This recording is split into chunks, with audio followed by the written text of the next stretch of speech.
I look at HPE and the stock performance, and you're not getting the credit that Dell is or Supermicro. I see Jensen Huang pat Michael Dell on the back and say, if you need a scalable server solution, you phone Michael Dell. But your margins are better.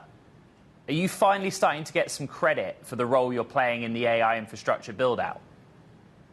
Well, good morning, Ed and Caroline. Great to be here with you today. I completely agree with you that HPE is not getting the due credit for the potential of what we do for AI and the results we have been delivering, including this past quarter. So when we think about our quarters, number one, we beat revenue and we beat EPS, non-GAAP EPS, and that was all driven by the AI system revenue conversion. To your point, Caroline made, almost $1 billion. We exceeded $900 million. And we have a terrific pipeline, which is multiples of the current backlog. And now we start seeing the uptick in enterprise, which obviously HPE has a significant presence. But the reality is that we have unique capabilities. When I think about the capabilities HPE has in this particular inflection point, AI, number one, we know how to run AI at scale. We have done it for decades. It has been more than a supercomputer now in generative AI. And that comes on the back of our unique expertise in IP, intellectual property. So we know how to build these systems, how to cool it. And then we have a unique manufacturing footprint for water cooling. As we think about the next generation of silicon, we require 100% of liquid cooling. And HPE is one of those companies that can do it all. And then last but not least is the services piece. And when you talk about profitability of AI, we think about as a complete pull-through. It's not just the infrastructure side, it's also the services side. And we had a very solid margin performance in our AI systems, which is part of the server segment, where we deliver 18% growth year over year, and we deliver an 11% operating profit. In the guidance, we provide 11 to 13%. Your CFO talking about prudent cost discipline. Is that what helps with the margin as well, Antonio? Because, look, let's call out JP Morgan, the analysts over there this morning, saying the results in the outlook echoed similar AI server story of revenue with limited margins. They're not hearing you on the fact that you've got stronger margins. I think it's a combination of three unique things, Caroline. Number one is prudent business discipline. We have been on that journey for a long time. We pursue deals that we can add value, that we see path to profitability, and that we can drive pull-through. That's number one. Number two is our complete portfolio. And so one of the key areas that I think the market doesn't understand is that we don't just ship servers. We actually ship the server, we install it, and in many cases, we run it as a part of our HPE GreenLake platform.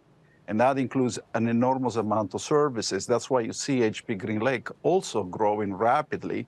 And the fastest growing area of HPE GreenLake this past quarter, which grew 39% year over year, is actually AI. And last but not least is our ongoing brutal management of cost across the company. And also we are now deploying AI in our own company. Ah, that's interesting. So you're deploying within your company, generative AI, I'm sure. But who's coming to you? Who are the clients? Because I'm actually surprised that where else have you been focusing if it's not enterprise? Well, I think about AI in three unique segments.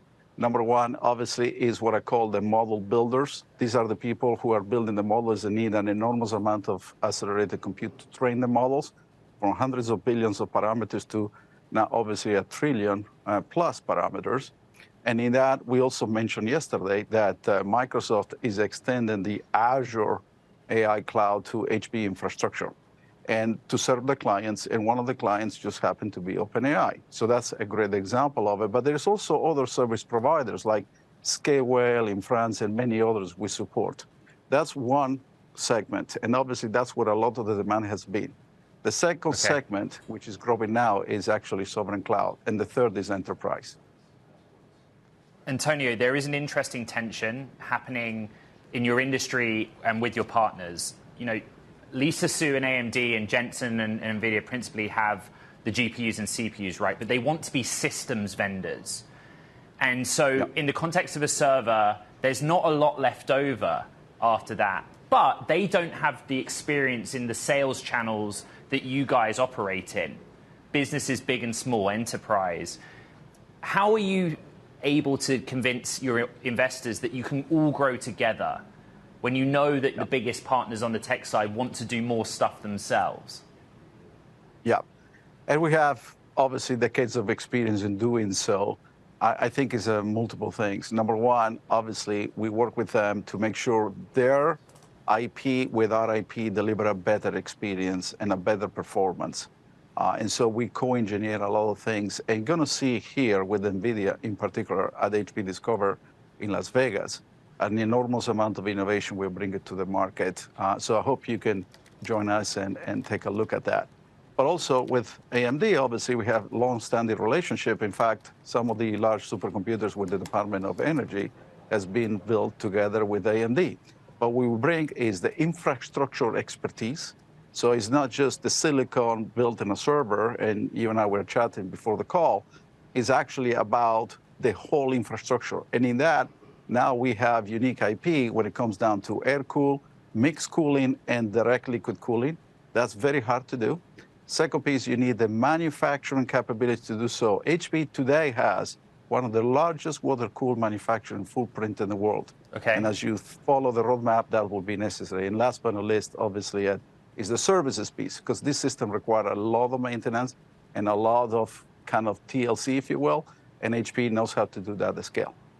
So, Antonio, Jensen Huang will be on stage with you, and he'll give you a public endorsement. Is that right? No, I think what's going to happen is Jensen and I are super excited to announce solutions together that will advance the adoption of these amazing technologies. And obviously, that's where the two companies come together, but also doing it in a spectacular venue, which will be at the Sphere.